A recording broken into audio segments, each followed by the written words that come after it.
1769 সালে ফরাসি army Corsica দখল করে।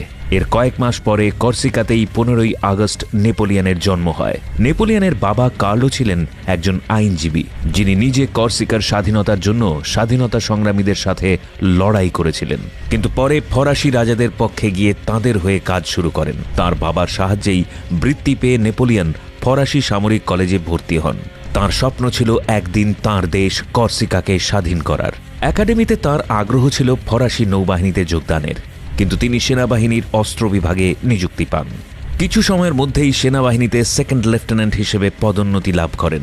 যেহেতু ফরাসি বিপ্লবের সময় সংঘটিত সমস্ত বড় যুদ্ধগুলি স্থলভাগেই সংঘটিত হয়েছিল, তাই নেপোলিয়ন তাঁর সামরিক কৌশলগত দক্ষতা দেখানোর যথেষ্ট